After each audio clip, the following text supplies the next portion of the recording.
인터뷰. 훅 인터뷰 이어가겠습니다. 한일 정상회담 후 폭풍 거세지자 윤석열 대통령이 직접 국민에게 입을 열었습니다. 그런데 정치권 파장은 계속됩니다. 민주당 내용 연일 계속되는데 해법 찾았을까요? 민주당의 미래, 더 좋은 미래는 어떨지 더 좋은 미래 대표 강훈식 더불어민주당 의원 모셨습니다. 안녕하세요. 네, 안녕하십니까. 네. 요즘 어떤 고민이 있습니까? 어쨌든 지난달 27일 날 표결 때문에 네. 저희 당을 지지하는 분들이나 또 네. 국민들이 갸우뚱하신 것들, 네. 즉 그래서 좀 그다음에 여진들이 있는데요. 네. 그 여진들을 좀 단결하고 또 우리가 혁신의 힘으로 좀 모아보자 이런 네. 주장들을 하고 있습니다. 네, 민주당에서요. 예. 민주당이 뭐 내용에 휩싸였다 이렇게 얘기하는데 당에서 조금 반명, 비명, 뭐 친명 이렇게 해가지고 서로 갈등하고 그렇습니까? 아니 도드라지게 그렇지 않은데요. 네. 저는 이제 크게 보면 진단해 보면 세 가지의 그러니까 저희가 신뢰 위기가 좀 있다라는 건 사실인 것 같아요. 네. 그러니까 의원들끼리의 신뢰 위기가 첫 번째는 존재하고 있고요. 예. 그러니까 너무 각자가 한 170명 정도 되다 보니까 자신들의 주장을 자신의 공간에서 하는데 서로 간의 대화를 많이 좀 뜸했던 것. 네. 그러다 보니까 신뢰가 좀 위기가 있는 것 같고요. 예. 지난 표결 이후에 어쨌든 당원이나 지지자들이 민주당 이거 믿을 수 있나 걱정되네 이렇게 하는 또 신뢰 위기가 있는 것 같고요. 예. 국민으로부터는 여의도가 신뢰받지 못하고 있는 것 같습니다. 그래서 신뢰 위기를 잘 극복하는 게 중요하다 봅니다. 그러네요. 그런데 민주당은 또 숙제가 있습니다. 검찰이 이재명 대표 대장동 성남 FC 건으로 내일 불구속 기소할 방침이라는 보도가 나왔습니다. 검찰의 수사 방향 어떻게 보고 계신지요? 아니 일단 뭐 저희로서는 얼마 전에 대통령이 당선되신 지 1년 됐는데 네. 야당의 대표를 300차례 이상 압수수색한 것 자체가 네. 저희는 굉장히 뭐라고 할까요? 이건 뭐 탄압이라는 외에 다른 표현이 적절하게 생각이 안 날 정도로 고통스러운 시간들을 보내고 있다는 말씀드리고요. 이제 그것이 이제 기소된다라는 것. 또 저는 사실은 시기적으로 굉장히 늦은 것 같다는 생각도 좀 듭니다. 그렇게 왜 이렇게 수사가 근데 이제 제가 청취자분들한테 설명을 좀 드리기 위해서 말씀을 드리면 네. 기소 전까지는 검찰의 시간이거든요. 예. 근데 기소하고 나면 변호사의 시간입니다. 네. 그래서 이제 제가 볼 땐 지금까지는 한 1년 정도 압수수색하면서 검찰의 시간 그리고 야당의 이미지를 좀 뭐라고 할까요? 좋지 않게 만드는 시간을 충분히 가져간 것 같고요. 네. 지금부터 이제 진실들을 벗겨내는 시간이거든요. 그럼 법원에서 여러 혐의에 대해서 다투면서 이재명 대표가 진실을 밝히면서 자유로워질 거라고 보시는 거죠? 예, 저희로서는 이제 뭐 다퉈봐야 되겠습니다만 네. 그리고 법원의 판단을 최종으로는 확인해봐야 되겠습니다만 저희는 아직까지 입이서도 말을 못했던 시간이거든요. 아, 그래요? 검찰은 모든 이야기들을 공소장이나 네. 여러 가지 공간으로 했다라면 언론을 통해 했죠. 예, 저희를 통해서는 저희는 아직 그런 이야기를 구체적으로 할 수 없었고 또 사실은 법원에 가면 저희도 이제 결정적인 법원의 판단을 위해서 저희가 유리한 증거들을 내놓을 수밖에 없지 않겠습니까? 네. 이러면 조금 상황들은 달라질 거라고 보고 있습니다. 그런데 일주일에 이틀 뭐 사흘도 될 수 있지만 뭐 하루 이틀씩 계속해서 대표가 법원에 가서 출석을 하면 하루 종일 그리고 또 법원발 기사가 나오고 그러면 이거 당이 괜찮겠냐 이렇게 우려하는 사람도 있어요. 걱정 많이 하시죠. 네. 그리고 실제로도 검찰이 야당 대표를 기소를 한 건, 두 건, 세 건 막 만약에 이렇게 한다면 네. 그래서 그걸로 인해서 재판이 하루 이틀 3일 뭐 예를 들면 5일 근무하는 중에 3일을 재판 기사로 쓰겠다라면 네. 사실은 저희로서는 곤욕스러운 게 사실이고 예. 다만 그런 부분에 있어서 실제로 하루를 좀 병합한다든지 네. 아니면 이런 것들을 좀 몰아서 하면 좀 저희는 나을 거라고 보는데요. 그런 것들은 향후에 어쨌든 재판 과정에서 풀어내면서 좀 봐야 될 것 같다고 생각합니다. 1심에서 이재명 대표가 유죄 나와도 대표 문제 없다 이런 얘기를 어제 김용민 의원이 했는데요. 그렇게 당에서는 보고 있습니까? 뭐 법원의 판결을 예단하는 것은 지금 적절하지 않다. 저는 이렇게 봅니다. 그리고 그것을 유죄 나오면 또는 무죄 나오면 이렇게 말해서 당이 오히려 어떤 입장을 가지고 대하는 것보다도요. 판결 이후에 저희가 입장을 정해도 늦지 않다고 봅니다. 그렇습니까? 근데 아까 신뢰 이익이 했는데 뭐 의원들 간의 소통이 부족했다 얘기하면서 그런데 지지자들은 좀 편을 가르고 좀 싸우고 어떤 막 누구를 지적하고 수박 칠적 얘기하고 이런 걸 보면은 민주당은 조금 무섭다 이렇게 얘기하는 사람들도 있어요. 멀리서 보는 사람들은. 네. 네. 이건 참 옛날 이야기 같은 건데요. 네. 선거를 오래 했던 선배들로부터 들어보면 네. 상대를 네거티브하기 제일 좋은 방법은 네. 같은 편인 것처럼 하면서 그 아내를 흔드는 게 가장 좋은 네거티브라고 합니다. 그렇죠. 네, 그러니까 이제 실제로도 저는 우리 당의 지지자들이 모두 그렇게 뭐라고 할까 극렬하거나 네. 또는 뭐 과격하거나라고 생각하지 않습니다. 네. 대다수의 합리적인 분들은 윤석열 정부가 이렇게 잘못하고 있을 때 민주당이 조금만 잘해주면 민주당이 맞는 말이 많은데 네. 응원하고 싶은데 그런 모습을 자꾸 만들어낸다면 장기적으로 보면 그게 우리 편이냐라는 것에 대해서 회의적으로 볼 수밖에 없는 것 아니냐는 생각이 듭니다. 네, 알겠습니다. 질서 있는 퇴진론 이게 나왔습니까? 이게 무슨 얘기죠? 저도 뭐 언론을 통해서 들었는데요. 네. 그게 뭐 연말 정도에 당대표가 이 선으로 물러나는 것 아니냐. 이게 이제 최근에 이재명 대표가 의원총회에서 네. 총선 승리를 위해서 뭐든지 할 수 있습니다. 네. 라는 이야기를 했습니다. 이제 그래서 이런 해석들이 나오는데 저는 좀 너무 나간 이야기다라고 보고요. 아, 예. 지금 상황에서는 어쨌든 당이 서로 간의 신뢰를 회복하고 단결하고 또 새로워지는 거에 집중해야 될 거라고 봅니다. 네. 퇴진 얘기가 나오지는 않고 있죠. 당 내에서 네, 의원들 그렇습니다. 사이에. 네, 그렇습니다. 예. 그런데 자, 더 미래가 지금 민주당의 최대 개파 뭐 그렇습니까? 개파라고 하긴 좀 그렇고요. 의원들의 모임인데요. 네. 정치행동 토론하고 일주일에 한 번씩 토론하고 또 내부적인 내용을 나누는데 의원들 숫자가 제일 많긴 합니다. 네. 자, 더 미래와 이재명 대표가 만나서 이대로 이렇게 가면 안 된다 이런 얘기는 했을 거 아닙니까? 그렇습니다. 민주당이 또 국민들한테 마음을 얻고 있지는 않다. 그 얘기를 했을 거 아니에요. 어떤 얘기했습니까?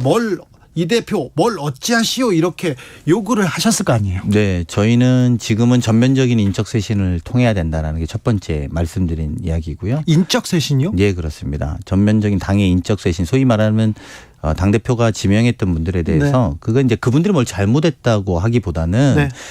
새로운 기운을 좀 불러일으켜야 되는 것 아니냐. 대표 취임하고 8개월 정도 됐는데요. 네. 새로운 흐름을 좀 민주당이 만들어내야 되는 것 아니냐라는 네. 이제 말씀을 드렸고 또 대표에게 결단을 요청드렸습니다. 네.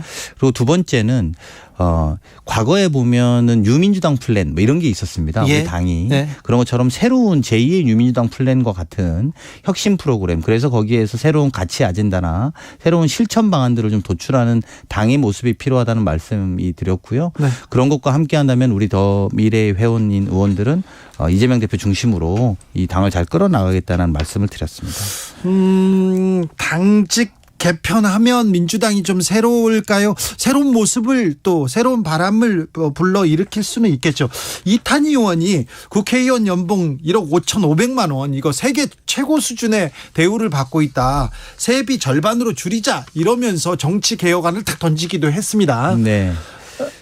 민주당이 이 정치 개혁안 주도합니까? 이탄희 아는 목소리가 좀 힘을 받을 수 있을까요? 이탄희 의원 아무래도 정치 개혁을 굉장히 주도적으로 많이 해온 의원이기 때문에 네. 지금 뭐 의원들의 세비를 줄여서라도 의원들의 정수가 늘어나는 걸 용인해달라는 걸 애들로 표현한 것 아닌가라고 생각하는 것 같습니다. 제가 볼 때는. 네.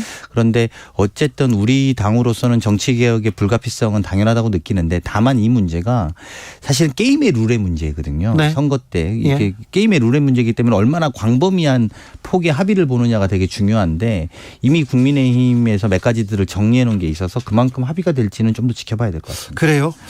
근데 정치 개혁 그리고 다른 이슈도 민주당이 주도한다 그렇게 보이진 않아요. 그렇죠? 하기야 뭐 대통령한테 힘이 있고 대통령이 뭐 지금 추진하는 일들이 너무 많고 굵직굵직하고 거기에서 또 반대 여론도 크고 그래서 그렇겠지만 그래도 민주당이 어떤 안을 민생 법안을 개혁안을 주도한다 이래야 될 텐데 그런 게 보이지 않습니다.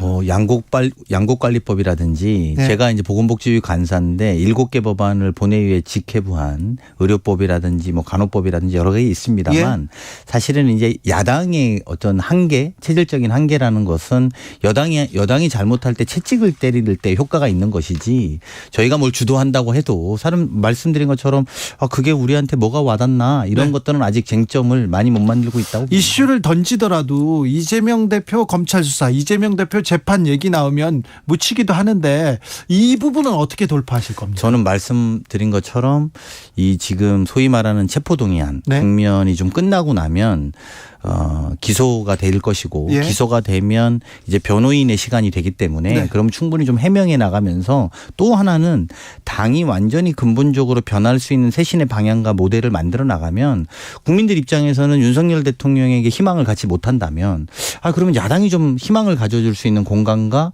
역할들을 해주는지 지켜볼 수밖에 없고 네. 그러면 저희가 좀 새로운 기회를 가져올 수 있다고 봅니다. 그래요? 네. 검찰이 빨리 기소를 해야 될 텐데 오히려 저는 그래서 말씀드린 것처럼 기소를 해줘야 된다고 저는 생각하는 기소를 것이 안 하고 계속 질질 올해 연말 내년까지 끌으면 그렇습니다. 어떻게 그러니까 지금 방금 말씀하신 것처럼 노웅래 의원 체포동의안도 굉장히 오래전에 저희가 이제 벌써 80일이 지났더라고요. 그렇습니다. 근데 아직 기소를 안 했습니다. 네. 그러니까 그렇게 기소를 빨리 하면 변호인들의 시간들이 오거든요. 네. 그리고 나서 재판에서 법원 가서 다투어야 되는 거죠. 죄가 있다면 법원에서 빨리 다투고 죄가 있다면 빨리 벌해야죠. 그렇죠. 벌하고 네. 벌할 건 벌하고 예. 그리고 죄가 없으면 빨리 자유로운 야당 정치인으로서 활동할 수 있게 해주는 것이 전 맞다고 봅니다. 네. 김우성님께서 아픈 질문했습니다. 의원수 놀려놓고 세비 도로 올리면 그만입니다. 그러려고 하시는 거죠? 이렇게 하는데 민주당 그러시면 안 됩니다. 그런 건 아닙니다. 그런 건 아니고 사실은 이제 전 세계적으로 이탄희 의원의 맥락을 제가 좀 붙여서 말씀드리면 전 세계적으로 실제로 대한민국 국회의원들이 많이 받는 편에 속하니까 이탄희 의원이 그런 제안을 했을 텐데 다른 권한도 많아요. 맞습니다. 네. 권한이 많지만 또 그게 또 한편으로는 우리가 나라 전체 국가 경제가 600조 정도 되고요. 그리고 기금이나 이런 것까지 하면 한 1200조 정도 됩니다. 그래서 네. 그런 부분까지 통제한다고 생각하시면 네. 예, 역할은 필요하다고 역할은 필요하죠. 그런데 네, 국민들이 국회의원들 뭐하냐 이렇게 맞습니다. 국민이 국회의원들한테 불신 매우 높다는 것도 유념해 맞습니다. 주십시오. 맞습니다. 문선님께서 이재명 민주투사라면 지킬 가치가 있겠지만 민주당 왜 그의 방패가 되어주나요? 민주당 이제 그를 놓고 국민을 위해 정치하셔야 되지 않을까요? 민주당의 주인은 이재명이 아니지 않습니까? 이렇게 물어봅니다. 문선님 말씀에 동의합니다. 근데 저희가 지켜주는 것이 아니라 네. 야당 대표를 저희 손으로 검찰에 넘길 수는 없다고 생각합니다. 네. 그리고 아까 말씀드린 것처럼 300번이나 되는 365일에 300일이 넘는 정도의 압수수색을 당했으면 네. 사실은 할 만큼 한 겁니다. 네. 그리고 그런 것들을 법원에 가서 다쳐서 죄가 있으면 죄를 물을 것이고요. 네. 다투 죄가 없으면 없는 대로 야당 대표로서 역할을 할 수 있게 해주시는 게 합리적인 이야기라고 생각합니다. 네. 강훈식 의원은 더 미래 그러니까 민주당 의원들이 다 모여서 미래를 위해서 더 진짜 미래를 위해서 어떤 정책을 만들 건지 어떤 협의를 이어갈 건지 그런 얘기를 하시는 분인데 오늘 나와서도 민주당 이재명 대표 얘기만 하게 됩니다. 어쩔 수 없어요. 민주당 의원들 오면 이 얘기합니다. 당직 개편을 하면 좋아질까요? 더 나아질까요? 그래도 새로운 민주당을 위해서는 필요하다 이렇게 얘기하셨다니 여기까지 하고요. 한일 정상회담에 대해서 물어봐야 되겠어요. 한일 정상회담 이어서 윤석열 대통령의 발언 어떻게 보셨습니까? 저는 사실은 왜 사과가 필요하냐 미래를 이야기하자 이게 지금 대통령이나 그 주변에서 핵심 메시지의 기조인 것 같아요. 네. 뭐 굳이 우리가 빌리 브란트가 바르샤바에 가서 게토 추모비에서 네, 무릎 꿇고 비 오는 날 소득의 총리가 무릎 꿇고 유태인에게 사과를 하고 그리고 지원도 약속하고 네. 그러면서 물꼬를 텄던 거를 거론하진 않겠습니다. 반대로 우리가 돈이 없어서 우리나라가 대한민국이 돈이 없어서 그거 아니죠. 그거 아니지 않습니까? 네. 그리고 우리가 왜 피해국이 가해자의 마음을 이해해 주려고 저렇게 애를 써야 되는지 저는 오히려 되묻고 싶고 오늘 사실은 용산의 대통령실이나 이런 분들도 많이 좀 뜨끔했는지 되게 장시간에 걸쳐서 국무회의에서 발언하신 것 같아요. 여러 네. 문제에 대해서. 네. 아마 그게 국민들의 마음이 심상치 않다는 걸 알고 계신 반증이 아닌가 저는 생각이 듭니다. 예. 정상회담도 그렇지만 주 69시간, 주 60시간 노동제 이거 어떻게 합니까? 노동제 개편 문제에 대해서 국민들이 걱정이 많은데 민주당의 생각은 무엇인지요? 아마 다음 주 정도가 될까요? 제가 법안 발의했는데 주 4.5일째 법안 발의했습니다. 아, 그래요? 네. 그래서 아마 우리 당이 이제 주 4.5일째를 추진하려고 할 것 같습니다. 예. 근데 코로나를 거치면서 오히려 국민들은 과로사 오히려 충분하게 이 일을 하는 데는 출근이 꼭 필요 없는 시절을 경험했는데 네. 역설적으로 몇 시간을 더 늘려서 일을 몰아서 하게 한다는데 현장에서 느끼는 감도는 전혀 황당하게 느끼고 있는 것 아닙니까? 네. 어떻게 60시간 일했으니까 다음 주는 쉬겠습니다라고 말할 수 있는 노동자가 대한민국에 몇 명이나 있습니까? 그럼 큰일 나요. 사장님도 그렇게 안 하실 겁니다. 그러면서 사장님 눈치를 모두가 보겠죠. 네. 근데 그런 사회로 돌린다는 것에 대해서 저는 납득하기 어렵다고 생각이 듭니다. 박근혜 전 대통령도 근로시간을 좀 줄여서 청년들 일자리를 만들어줘야 된다 그런 얘기를 하셨는데 왜 선진국에서는 다 그 근로시간을 줄여서 일자리를 나누자 이런 얘기가 나오는데 왜 우리는 반대로 가는 거죠? 저는 윤석열 대통령이 아주 지금 현재 대한민국 모습에서 무엇이 필요한 것인지 노동개혁이라는 그냥 노동조합을 때리고 네. 노동시간을 늘리고 이게 노동개혁이라고 생각하시는 것 같아서 네. 그건 뭐 듣고 계신 청취자분들이 판단하실 거라고 봅니다. 한일 정상회담에 대한 비판, 주 69시간 노동제에 대한 비판 이거 다 국민의힘에서는 이거 이재명 방탄용이다 이렇게 얘기합니다. 무슨 얘기만 나오면 방탄용이다. 이거는 어떻게 벗어나시겠어요? 말씀하신 것처럼 저희가 좀 있으면 그러니까 저는 좀 더 잘하기 경쟁했으면 좋겠는데요. 네. 못하는 거 손가락질 자꾸 해서 네. 그거를 또 더군다나 이재명 방탄위로 뒤집어 씌우는 거 저는 너무 납득하기 어렵다고 생각하고 억지스럽고 좀 처참해 보입니다. 안타깝고. 네. 이거 친명이어서 그런 거 아닙니까? 이런 또 얘기하죠. 저는 친명도 아니고요. 근데 아무튼 그렇게 말하는 게 너무 안타깝습니다. 네. 선거제 개편 얘기 이거 빨리 처리하지 않으면 또 선거 목전에 가서 어떻게 또 야합한다 이런 얘기가 나올 텐데 어떻게 좀 대안을 가지고 있습니까? 4년 전에 이제 그러면서 저희가 위성정당의 논란에 들어갔던 거고요. 네. 저는 개인적으로 우리 당이 그런 모습에 대해서 국민께 사과해야 된다고 봅니다. 예. 왜냐하면 잘못한 거죠. 네. 그리고 잘못했던 모습에 대해서 사과를 하고요. 그리고 난 다음에 새로운 제도를 불가피하게 저희가 또 제도 개선을 해야 되겠습니다라고 말씀드리는 게 정직한 자세라고 보고요. 네.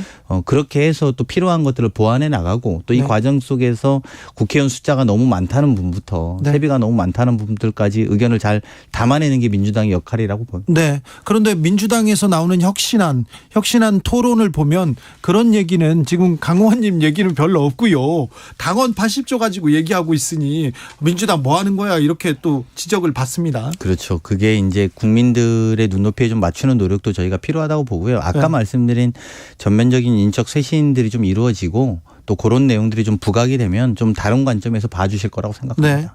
네. 민주당에서는 최근엔 또 아닌 밤중에 문심 어디로 향하고 있나 단합하라고 한 거야 아니면 뭐 리스크를 이거 아전인수 지금 해석이 계속 나오는데 이것도 조금 저는 우리 당이나 지지자들이 퇴임한 대통령의 말씀을 민주당의 내부 쟁점으로 만드는 것은 적절치 않다고 생각합니다. 네. 퇴임한 대통령은 그대로 존중받아야 되고 저는 오히려 국가의 어른으로서 존경하는 분위기를 만드는 것이 맞다고 보고요. 그걸 갖고 이렇게 말했다. 아니다 저렇게 말했다. 이렇게 논쟁을 만드는 것 자체가 우리 당으로서는 좀 지양해야 될 자세라고 네. 봅니다. 강훈식 의원님 보건복지위원회시죠. 네. 우리나라 의사수가 부족하죠. 의사수가 부족해가지고 위기가 온다는 그런 얘기도 있습니다. 네. 질문에는 없어요. 네. 말씀하시죠. 네. 근데 이 부분에 대해서 어떻게 좀 대책을 내야 될 거 아닙니까? 맞습니다. 그리고 지금 그게 의정협의체가 가동되기 시작했는데 네. 사실은 이거 아마 방송 듣고 계신 의사분들이 저한테 되게 서운해 하실 텐데 제가 최근에 봤던 대학에 들어가는 성적 좋은 1등부터 네. 20위까지 국가에서 나라 과 선택하는 학교와 과를 봤더니 예. 작년까지는 서울대 컴퓨터공학과가 16위에 있었어요. 나머지는 다 의대고요. 예. 근데 올해는 그것마저도 빠져서 다 의대가 됐습니다. 그러니까요. 그러니까 이게 뭐냐면 의사분들이 그만큼 젊은 세대들이 볼 때도 철밥통이고 오랫동안 기득권으로 보이는 거고 그리고 그들 안의 경쟁보다는 기득권이 지켜졌다라는 반증 아니겠습니까? 그렇죠. 그래서 그것이 있고 두 번째로는 지방 같은 경우에는 의사가 없어서 아이를 못 낳는 상황까지도 갈 가능성이 목도하고 있습니다. 응급수술을 못해서 그렇습니다. 생명이 위협 생명이 위험하다 이런 보도가 계속 나옵니다. 맞습니다. 굉장히 분노할 만한 일이고 그리고 더 나아가서 뭐 이를테면 경남 어디 외진데서는 보건의료사의 보건소장님을 모시는데 연봉 4억으로도 못 찾아서 네. 헤매는 그런 보도들도 있었거든요. 그러게요. 그러니까 이런 것은 의사분들도 좀 마음을 열고 좀 장기적으로 대한민국의 의료 체계, 국민 건강을 위해서 좀 지켜주고 야 네. 우리가 좀 양보하자. 네. 그리고 어쨌든 대한민국이라는 국가의 가장 뛰어난 인재들이 모두 의사로 몰려가는 것 이것도 정상적인 건 아니거든요. 그렇죠. 뭐 예전에 보면 컴퓨터공학과도 있고 물리학과도 있고 그렇죠. 뭐 여러 가지들을 다 가야 되는데 그런 모습 자체가 국민들 눈에는 자꾸 의사 단체 이런 데가 국민의 건강을 지키느냐라는 것을 반문하고 있다고 봅니다. 그러니까요. 이 부분에 대해서 의사들한테 뭐 비판 욕을 먹을 수는 있습니다만 강훈식 의원님이 이 문제는 해결하기 위해서 좀 나서 주셔야 되겠어요. 네, 열심히 하겠습니다. 현안에 대해서 얘기를 다음번에는 더 많이 했으면 좋겠어요. 알겠습니다. 네. 여기까지 듣겠습니다. 강훈식 더불어민주당 의원이었습니다. 네, 고맙습니다. 교통정보센터 다녀오겠습니다. 임초희 씨.